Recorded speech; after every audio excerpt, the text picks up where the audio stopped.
Hey guys, in this video I really want to show you how to properly play solo cash cups and more specifically the end game. And I really want to cover a little bit about the first beginning and how I rotate out. We'll just get started in terms of what the video is like. So I land here and then I rotate like this when this is first zone, and then second zone pulls in the same direction and then I rotate in. They edge again, and then when third zone pulls somewhere here, I just go in to dead center third. This is the game that I'm talking about. I've already made that first two rotates, and you'll see that I'm just chilling back here. Like, there's no reason for me to do anything at this point. I have max mats, I have really good shield, no mobility at the moment, but that can be solved later on. If you don't know already, if first zone pulls really far into a corner like this, or like on an edge, chances are it'll most likely pull it in the same direction that it pulled originally. In a game that we're setting right now, I had a zone just like this, and then I had a zone like that, and that makes it really easy for me because I'm able to not move for a long time, and then third zone pulls somewhere right here, and then I have a really good amount of mats for like not getting a refresh. I think that's pretty good. So just make sure you're looking for that, because I think that'll help you out a ton. I already marked center third. I really want to force it if possible, so that I can pull fourth zone and just ramp up, base up in center third. And now I'm chilling. You look at the minimap, I pull fourth zone. This lets me not move. I get to save a ton of mats from this maneuver. It all starts from that first rotate, and it snowballs into finding dead side and to pulling the second zone, because you know first zone was really extreme in the bottom right corner, and then pulling third zone because it's also extreme. It just snowballs into that pattern, and then because I'm dead side, my rotate's super easy to find center third. I try to rotate when I feel like everyone else is rotating. The problem with going too early is that no one has moved yet. So if I go right now, I'm just gonna get sprayed because I'm the first one. But if I go when I feel like everyone else is going, then they won't have the time to shoot me, and it's going to be a lot easier. Also, going a little bit late allows for natural cover because other people have built in front of me. But in general, I don't think I can go as early as possible, but I do go at about 18 seconds left. No one's really looking at me on this rotate because I chose a time that everyone's rotating. There's still a ton of people rotating. I would say about 30 to 40% of lobby was rotating when I started moving. I just noticed this cow. I have really good awareness to like look for this shot, because I know he's probably gonna get shot out midair. If not, I could shoot him myself and then break his cow. But then he falls into the grid spot right in front of my box. So I look for this piece and get this box right here. I wait for him to I'm trying to bait the shot. Obviously his shotgun's not going to break my wall, so I'm just waiting for him to shoot, because a lot of people panic and then shoot, but he's full box. Like, there's nothing you can do, right? So I just have to hold and then wait for him to shoot. And as soon as he shoots, I edit. Now his shotgun's not ready, and even if I make a wide edit, he's not able to punish me for this wide edit, and the wide edit allows me to 100% hit my shot, right? And I get the kill. So this allows for the impact to refresh my map. If we have a graph like this, right here is mat count, right? And then over here is time, and then right here would be somewhere, you know, half, you know, first, end of first moving, end of second moving, end of third moving. So then my mats look somewhere like around here, pretty close to what average look like, right? And then I get that impact, so my mats go up a lot, like pretty much up to max, right? I probably wasn't that low, but my mats look somewhere like right here, right? I still had some missing, and then I got that impact. Now I'm like right here. Let's use a different color, right? The average mats in the lobby would look something like this, right?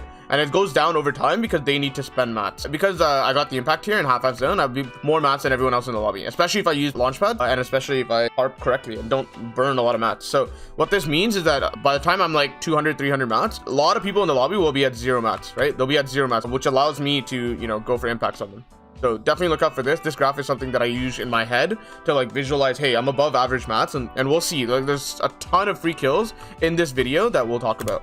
So then I start to rotate. I use the cow to begin, right? Because I don't want to waste a ton of mats. It gets a little crazy, but sometimes you have to take these risks. You can't be forever scared and then full tarp. You have to be really aware of when the cow works and when the cow doesn't work. And that just comes from experience and scrimming a lot, right? And then understanding like, okay, when can I do this and when can I not do this? This tarp right here, really efficient, never full tarping. Notice that I rarely ever full tarp in solo, because you know every VOD that I watch on pros, they rarely ever full tarp. This section right here, I see a box here, here, and here. So I need to get off this layer ASAP, but before I do that, I kind of want to go through this and get on the other side, right? So I do this. Notice how I place this wall to defensively piece control myself so that, you know, I'm not able to get stuck in there. And then I go up a layer to get away from these guys. They have no option to AR spray me later.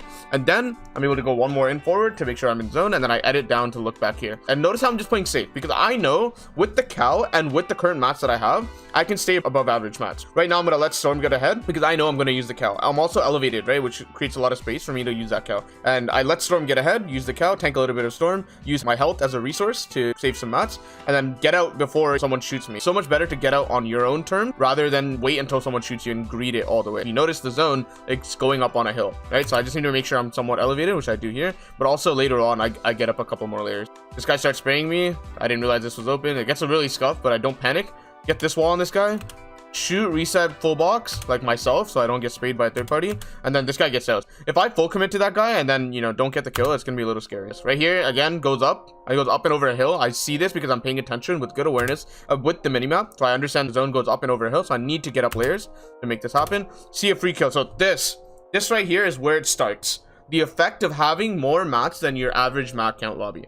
This guy ran out of mats faster than I did, and I didn't even get an impact because I have a cow and because I have a decent amount of mats from getting that impact in half zone. So this guy is not being able to build. I just kill him fully, right? And now I'm able to get these mats. But right here, I should go out to the right because I see a ton of space and I stay on this layer. I don't need to block off my right because I know there's no one on my layer on my right, and I know there's no one below me because you can see him tarping right here. If you see my mouse, he's tarping right here. So there's no one below me that has edit privileges, so I don't need to code my bottom here. So right here, you'll notice I do a quick flick behind me right there. I place a wall behind me, and then I'm able to get up layers and box up. I always place a cone on my top because I'm always worried of getting swayed from height. And then zone, if you look immediately, you see the dot right on my mouse on the mini map. It's right here, right? That's where the zone's going. I need to get down because I'm second height. I place floors ahead of me, wood too, but in general, that'll give a decent amount of cover for me so that I don't get sprayed. Box up again.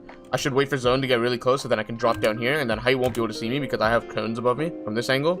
But then the problem is I don't pay attention to my mats. I actually don't realize that I ran out of mats. So I should have waited a little bit longer, maybe tanked a little bit of storm. Able to get the couple shots here, but this guy hits me really hard, but then my movement allows me to hide behind this cone, or this wall rather. Still continuously do damage, and then I just use this right hand peek to really win this fight. Quickly, I notice that this guy's right here, right? So he edits on me, and I'm really worried. So now I need to get out of his line of sight. So I run into storm. Right here, I could have actually boxed. If I was really, really fast and understanding that I picked up mats, I could have totally boxed it with the 5 brick builds that I found. Hit this guy a decent amount, but I really tried to kill him because I know he's one shot, but this was unnecessary. Like, I have 5 builds. I could totally just sit in here and do completely fine. But regardless, these are the things that you should really understand in endgame. Is like, solo endgames is all about mat efficiency. People always talk about like, oh, how can I find impacts? I'm like, what if you don't have to find an impact? Why don't you first put yourself in a situation where you don't have to find an impact? Because in my personal opinion, you don't need impacts all the time. And ideally, you would rather not have to go for one because they are risky. No matter how good you are at finding them, they are risky. Play it safe. Don't try to go for fights. Don't try to jump in people's boxes when you're 500 to 600 to 700 mats left, third moving. There's no need. At that point, just go for safe kills and just type in the end game. And it should be really simple. One of the biggest factors to doing well in the end game is how well you set yourself up. If you don't set yourself up well, it's gonna be really tough for you because you need to actually look for those mats later on by killing people in end game. And sometimes you won't find those kills. That was a quick VOD review I just wanted to upload. I've been trying to plan out my videos lately on this YouTube channel. September, I have a pretty special thing coming up, so watch out for that. I've been planning and been working really hard on it, but I'm excited to show you guys what's coming up in September. I think my YouTube channel is going to be pretty big after that, right? I think we're going to blow up on this YouTube channel. I think you'll like that. All right. So thank you guys for watching. I hope you guys liked this video, and I will see you guys in the next one.